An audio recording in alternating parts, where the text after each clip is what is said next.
Hello everyone and welcome to this week's reviews. For this Christmas, Disney has decided to release the newest Pixar movie on their streaming service.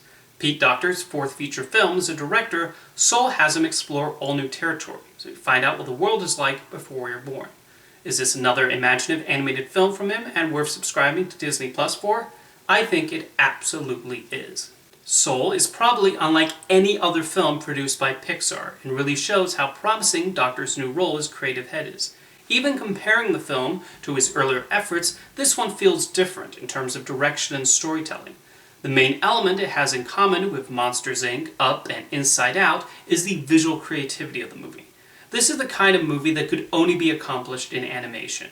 After all, none of us know what happens before we are born. Okay, we know there are 9 months where we're... different discussion, sorry. Soul mainly explores how we might develop our personality traits and how much we come out of the womb already with the spark that drives us towards our eventual path. It's a very intelligent film and looks at these ideas in a cleverly handled manner. The way the artists and animators at Pixar have developed the great before is amazing.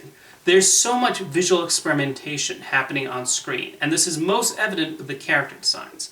I love that the counselors who take care of the souls have this stringy look to them, and it's also humorous seeing the souls bounce across the screen. I laughed out loud multiple times too, especially when the lead protagonist, Joe Garner, meets a soul named 22. The idea of a soul who doesn't want to go to Earth and is cynical about life is a brilliant one, and is executed wonderfully. There's some great back and forth between them, further helped by the voice work of Jamie Foxx and Tina Fey. 22 gets probably the best lines in the entire movie, but what's also interesting is how 22 is developed. When you first meet this character, you think they'll fulfill the role of the comic relief sidekick. However, the filmmakers then take 22 in a fascinating direction that helped elevate the character into something special. Joe is our main character though. He is able to be fully realized too. His passions and desires are properly established, and there is a rooting interest in hoping he gets a chance at his dream. He has his funny moments, but Fox and the animators also nailed the dramatic scenes he's required to do. And even though the movie is largely focused on Joe and 22, the other characters, even ones in minor roles, leave an impression. Throughout the film, we meet the other people in Joe's life, and all, even ones with small amounts of screen time, are important in moving the story forward, and you do end the film knowing plenty about them. The same goes for those we meet in the Soul world.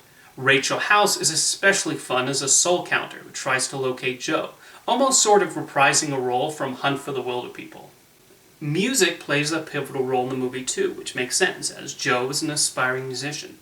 Trent Reznor and Atticus Ross wrote the score, with Jon Batiste contributing jazz pieces.